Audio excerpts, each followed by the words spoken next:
안녕하십니까. 평생투자 파트너입니다. 오늘은 1월 27일 금요일입니다. 시장이 4주 연속 상승으로 마감했는데요. 이것이 단순한 어떤 1월 효과인지는 모르겠습니다. 근데 다만 보면 외국인들의 순매수가 상당히 강했고 IT 대형주 위주로 상당히 강하게 들어왔는데요. 더 크게는 어떤 금리 인상 사이클 종료가 2월이나 3월 정도 아니야? 라는 어떤 이야기까지 나오고 있거든요. 사실 시장이 뭐 조정을 받더라도 그렇게 이상한 그런 자리는 아닌데요. 지금 시장의 분위기는 그래도 좀 많이 달라지고는 있다라는 정도로 좀 보이긴 합니다. 이거를 좀 이렇게 하나씩 좀 봐보면 주간 차트로 봐볼게요. 주간이 끝났으니까. 일단 코스피 같은 경우에는 아주 중요한 만약에 차트로 본다면 역 헤드 숄더의 어떤 딱 아주 중요한 여기 그 네크라인이 딱 걸려 있는 구간이거든요. 여기를 돌파해낼지가 일단은 좀 관전 포인트가 좀 되고요.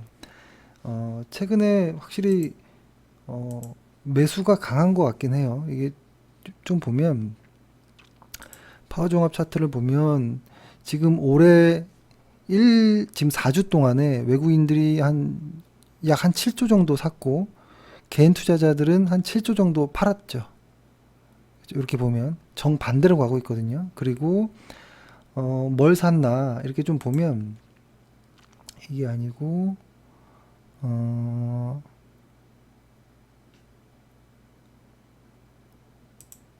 여기 보면은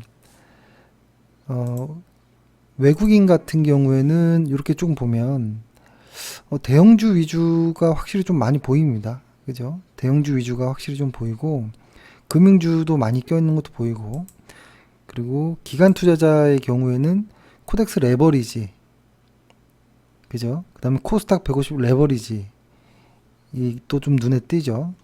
그 다음에 개인 투자자들 같은 경우에는 인버스 또 인버스 이렇게 좀 보이거든요.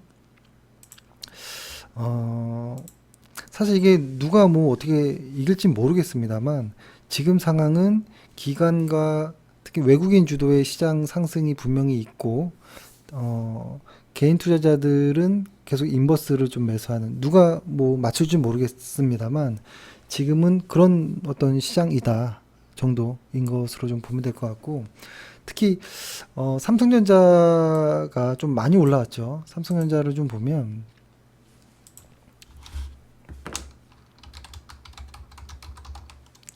삼성전자 같은 경우에 전고점을 돌파했습니다. 전고점을 돌파했거든요. 갭으로 그것도 아주 강하게 전고점을 돌파했는데요. 이렇게 되면 코스피도 전고점 돌파하지 않을까? 이런 단순한 생각도 합니다. 근데 이제 실적을 좀 보면 사실 이걸로는 좀 자세히 좀 이렇게 나온 게 없긴 한데요. 보면 한 2023년 올해 1분기를 시장 삼성전자의 실적 저점으로 보는 쪽이 좀 늘고 있고요. 대부분 한 2월 정도가 실적의 저점이다라는 이야기가 나오는데요. 실적보다 주가는 좀 빨리 움직이니 SK 하이닉스든 뭐 삼성전자든 뭐 5, 6개월씩 이렇게 빨리 움직이니 지금의 상승이 그렇게 이상해 보이지는 않는다. 그리고 지금 이렇게 전고점을 뚫고 올라가는 거 보면 아 1월이 혹시라도 1월이 실적의 저점이 될 가능성도 높겠다. 이미 많이 치고 올라갔거든요. 그래서 이런 관점에서 대형주들이 잘 가고 외국인 순매수들이 잘 나가고 한다면 뭐 아직은 뭐 그렇게 겁먹을 건 아니지 않을까라고 일단 생각은 하는데 그럼에도 크게 시장을 이렇게 봤을 때 아직은 큐티 중이다라는 거를 좀 보긴 해야 돼요. 이게 뭐냐면 여전히 자산 긴축이 진행 중이고 있거든요. 이게 보면 검정색이 연준의 총 자산이고 자산을 줄이고 있는 과정이거든요. 이렇게 보면은 그리고 S&P 500이 파란색으로 이렇게 나오는데 이 괴리가 벌어지면 모이고 이런 모습들이 좀 나오긴 합니다.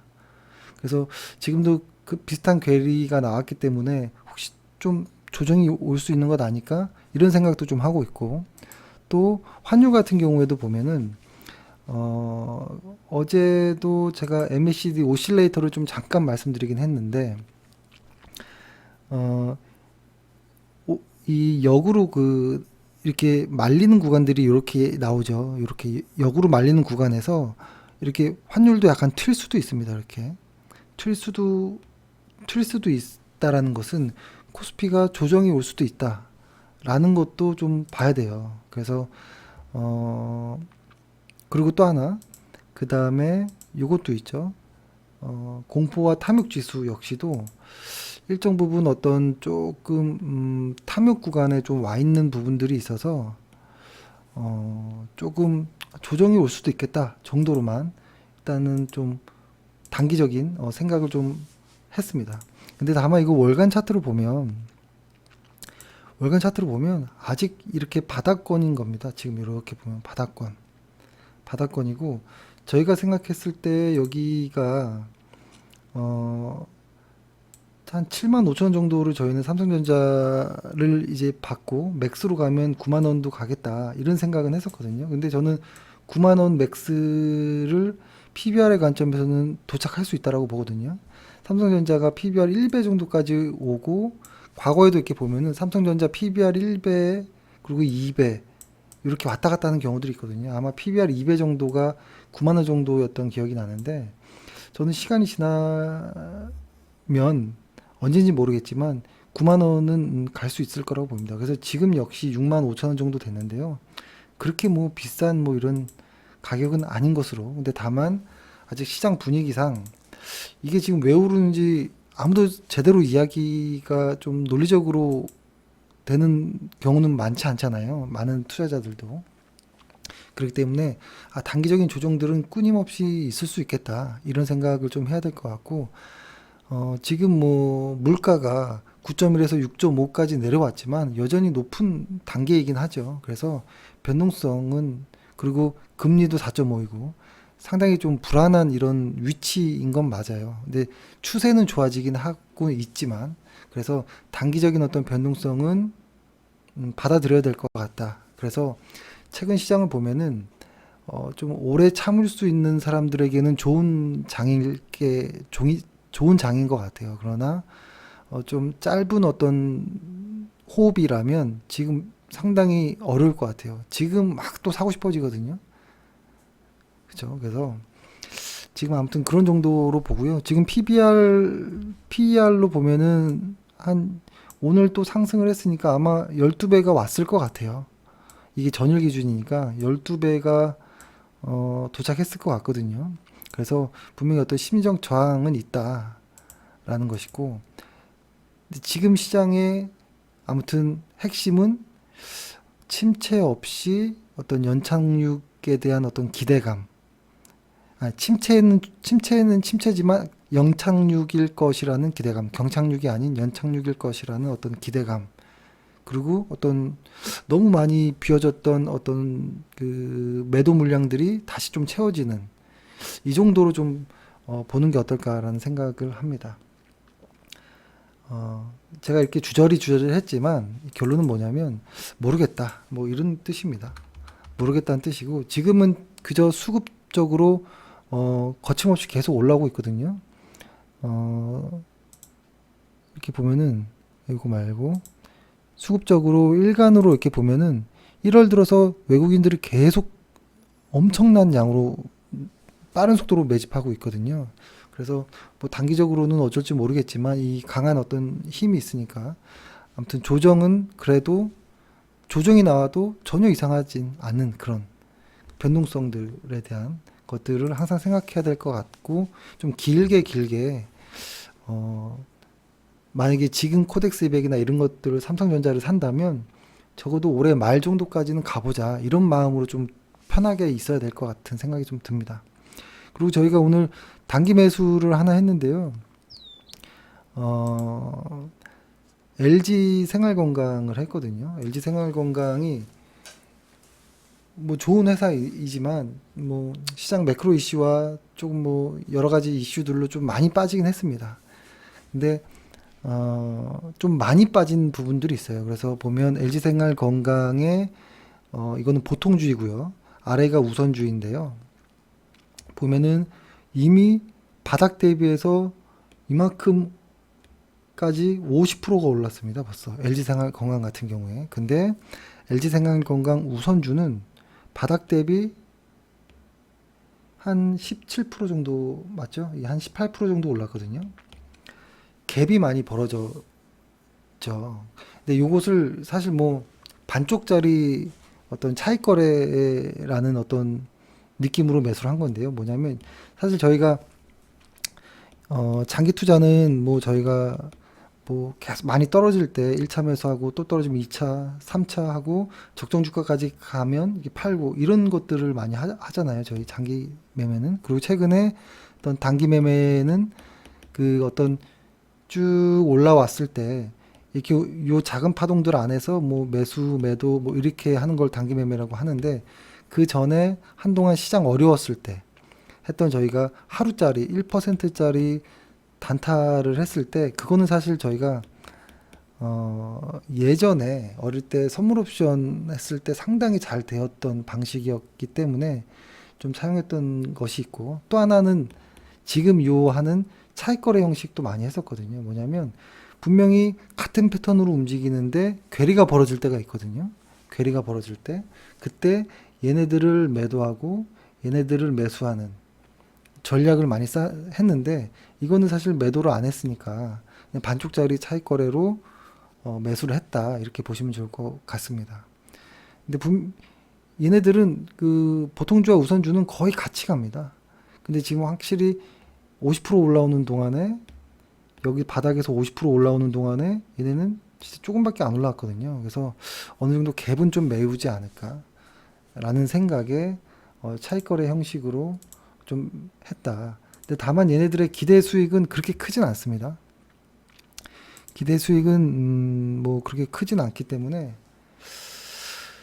5%좀 넘어가면 매도할 수도 있습니다. 이것 역시 단기 매매이기 때문이죠. 아무튼 뭐 그런 의미로 했다 이렇게 말씀드리겠습니다. 아, 저는 요게 아까도 보여드렸지만 이게 좀 가장 좀 걸리긴 합니다. 외국인들은 시장 대형주 뭐 시가총액 큰 애들을 쫙 샀고 그 다음에 기관들은 레버리지까지도 쫙 샀죠. 그러니까 제 생각에는 좀 늦었다 생각했는지 좀 급하게 레버리지로 들어온 것 같아요. 기관들은. 근데 개인 투자자들은 인버스와 뭐 이런 것들을 좀 이렇게 했는데 어, 결과가 아무튼 뭐 개인 투자자가 저 역시 개인 투자자이니까 좋게 나왔으면 좋겠습니다. 근데 최근에 이렇게 이야기를 좀 들어보면 개인 투자자분들이 계속 테마성 매매를 많이 하시더라고요. 그쪽도 많이 물어보고. 근데 그쪽으로도 뭐 잘할 수 있겠지만 테마는 아무튼 좀 어렵다라는 겁니다. 뭐 스토리가 어떻게 만들어지냐에 따라 수시로 바뀌는 거기 때문에 조금 조심하고 손절을 확실히 잡고 좀 안전하게 하셨으면 이런 생각이 있습니다. 2월 달 되면 분명히 또 어떤 공포들이 다가올 겁니다. FOMC 근처 가면 그 전까지의 어떤 상승이 이어진다면 좋겠고 FOMC 만약에 2월 달에도 잘 넘어가서 상승이 이어진다면 뭐 너무 좋겠습니다. 그래서 지금 작년에 코스피의 어떤 뭐라고 할까요? 이거 월간으로 보면 코스피의 그 증권사 리포트, 증권사들의 어떤 전략을 보면 2000에서 한 2500 정도? 요 사이를, 그, 코스피의 밴드로 이렇게 설정했거든요. 그 예측치들이 나오잖아요. 근데 알겠지만, 다들 아시겠지만, 그 증권사들의 예측치들이 맞은 적이 거의 없거든요. 그래서 저희는 요 위 정도의 2023년은 오지 않을까. 요 아래는 빠질 이유가 좀 없지 않느냐. 증한 펀드도 남아 있고. 그래서 저희는 요 위를 2600 이상을 올해는 가지 않을까 이런 예상은 하고, 시작을 하긴 했는데요. 모르겠습니다. 모르겠고 지금 1월의 시작은 좋습니다. 좋고 이번 주 주말 그리고 뭐 다음 주 주말까지도 아마 좀 마음 편하게 보낼 수 있는 주말이 되지 않을까 이런 생각을 하면서 예, 방송을 마치도록 하겠습니다. 예, 고생 많으셨습니다. 감사합니다.